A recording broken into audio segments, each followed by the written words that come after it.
Hello, all you YouTubers out there and knife enthusiasts from around the world. Welcome to the Tiger Pit. Let's jump in. So today I am highlighting the Rough Ryder series, the Outdoorsman. And it's the Acorn Shield tobacco bone trappers. They do have other knives, not just trappers in the series. This is the first one I have ever purchased.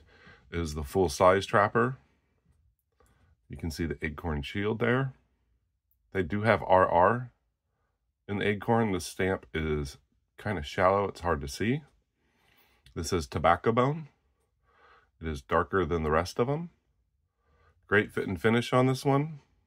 Blades are centered. Ever so minor gap in the back. It is 4 7/8 inches long. It is the old style Rough Ryder. It is RR777. So I do believe this is the knife of the Lord, according to Rough Ryder. So, easy Rough Ryder number to remember if you're looking for this. I picked this up. I saw slip joint Sawyer, excuse me. I call him Slippy all the time. Had one of these and really liked it. Now you can tell it's the old style. There's no double nail nicks, and there's no swedging on front, and there's no half stops. Clip and spay blade. Good walk and talk on this. Great knife, 440A stainless steel.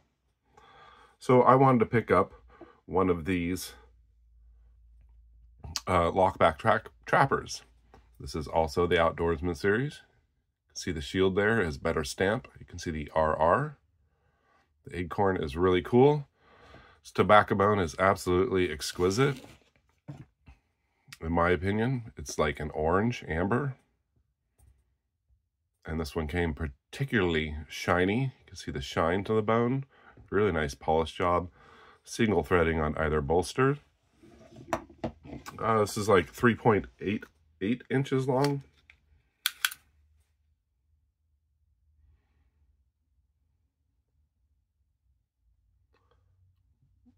That's definitely a hair bigger than 3 7/8. Almost 4 inches long. We'll just take their word for it.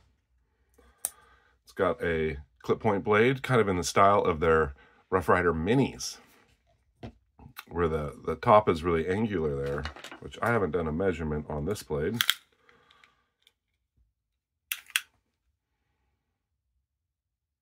Three and a quarter inch with 2 3/4 inch cutting length. And it's hard for me to get used to it. I'm used to just closing my trappers, and you can, of course, because it's got a mid-lock here. So you press that in and boom, snap. And then the spay blade has no lock. You can see they have a rather excessively long nail nick here, match strike pull. I took this recently. You probably saw the unboxing. I took it on my work trip. Great little knife. Love the shields on these. Really nice bone. This one, not totally centered. This spay blade's kind of off to the show side. And being a lockback, this blade kind of flops along in there. Back springs, I don't really see any major gapping. Feel a little stepping here. You know, these are $12, $13 knives. So not a big deal. 440A stainless steel, razor sharp, works great. Have not had a problem with it. This is RR, I think it's 1070 if I'm not mistaken. Yes, 1070 if you're looking for it. Really cool to have not a large trapper, not a mini trapper, which I have one I can compare it to, that has a locking blade. Here is your standard Rough Ryder mini trapper to give you an idea. 3.5 inches closed, very similar to the Case trapper. This is in T10 carbon steel. You get some Teeners on there. This is the Blue Denim series. But just to give you an idea, so it's kind of neat. I didn't have a trapper in this size. I have a bunch of mini Case. I have a bunch of full-size trappers in Frost and Rough Ryder and Silver Horse, Steel Warrior, but I didn't have one of these. I do notice when you're looking at it, see the rough machine marks there. Not a big deal. Like I said, they're probably just cranking these out. I did notice that Dogleg Doug had one of these, and I didn't really notice the machining marks there. You know, I don't think it's worth returning. It works great. It's a cheap, affordable, beautiful looking knife. So I had these two. Well, I didn't have a trapper lock, and I noticed that they had the trapper lock in this Outdoorsman series. Nice acorn shield, good stamp, beautiful bone. Look at the detail in that tobacco bone. Now, I never really liked these because they're not your traditional trapper. They didn't have a nail nick. I thought the blade looked funny. But then I realized I was complaining how Rough Ryder didn't do enough single-bladed trappers. Well, this is a single-bladed trapper. You can see that the blade centering is almost dead down the center. Very cool. And what looks to be a back spring is not actually a back spring. So when I first got it, I went to open it like this, and you can. There, I did it. And it locks in. Now you can see the blade grind is completely different than the full-size trapper. And this is, I think, still a full size. So you can see that this is hollow ground, and this is a scanty grind. And you got the thumb tab to open it. Mirror polish. Really mirror polish, 440A stainless steel. Almost looks perfect. The only thing I noticed is like here at the tip, you see a little wavy gravy in the high polish. Now it could be a blem in the tip, but the tip is completely straight. I don't even feel that actually. So not worth returning. It's just, you know, it's like a $9. This was $9 and change. Beautiful. Tobacco bone. Look at the pile side. Now, when they say tobacco bone, it's kind of like an orange amber. And this one definitely came out darker than any one I've seen. So I consider myself lucky. So I didn't have a trapper lock. I know Case made these for a while, and they're about $100 or more. I've never handled one, so I don't know how it compares. Well, this isn't a back spring. So you have a liner lock here, which, by the way, very sharp. So it kind of hurts. If you keep on pushing this in, it's going to hurt. But you can push it in with your thumb and close it one-handed. So technically you can open it. And I've oiled this and close it one-handed. So it's got to be some sort of washers in there. I'm not sure if they're brass washers. It's double detent. You can see a detent hole there and there. And you can see the detent ball on the liner there. So this is kind of like a modern, traditional double detent knife. You see how it's open, and this is just like a fake back spring. So very interesting.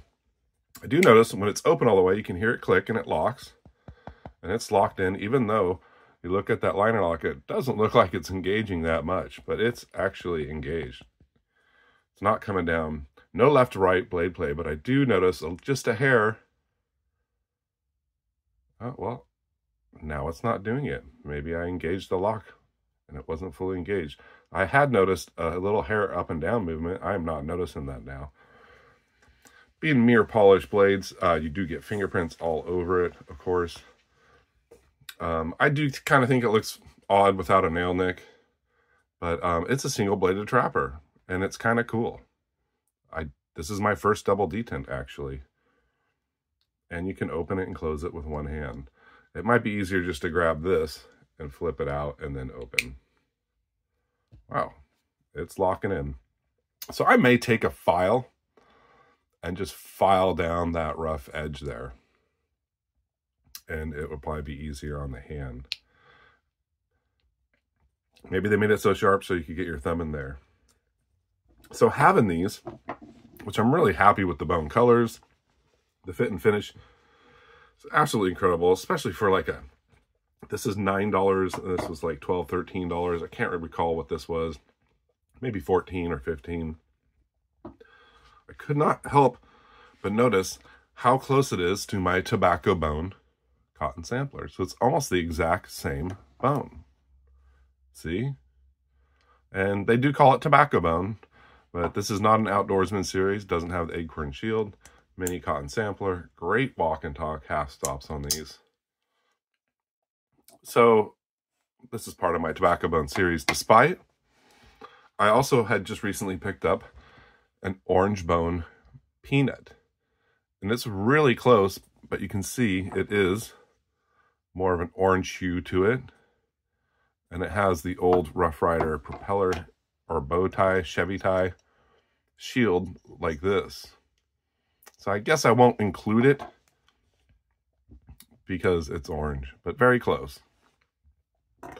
But I have a Bear & Son beer tender. This is the Barlow beer tender, Smoky Mountain Knife Works exclusive and 440A. Great walk and talk. You got your cap lifter, can puncture. Look at this. They just call this amber bone, and it looks just like it. So I just wanted to do these as comparisons in the series. I really appreciate you guys watching. This is a series. I'm not going to get all of them, but I am a trapper fan. Very happy with these knives. Not sure how much I'll carry this, but it is a single blade trapper, which makes it really cool. Hold on one second. Here we go. So this is the only other single bladed trapper I have by Rough Rider. It is the red saw cut bolster lock, and the blade centering's off, but a great half stop, great walk and talk on this. Absolutely love it. It's got swedging, but it's got a bolster lock. It sticks up a bit. It really doesn't bother me that much, but easy to push over. Ooh, good strong pull on this. Good snap. But just a little comparison. I wanted to try something a little different. Not very many single bladed trappers. I wanted to show this one. You do notice how these Outdoorsman series don't have an R stamped on the bolster like this. Well, thank you very much for watching. If you guys like orange bone or amber bone, this is a great series. I'd encourage you to pick one up. Really cool to kind of have the confidence in a trapper where you can puncture and not worry about it coming down. I consider this a medium to light user. I don't use it hard. I have Buck 110s, other lockbacks that I will use a little bit harder, but very beautiful, very nice, affordable, Chinese made, Rough Rider, and an awesome series.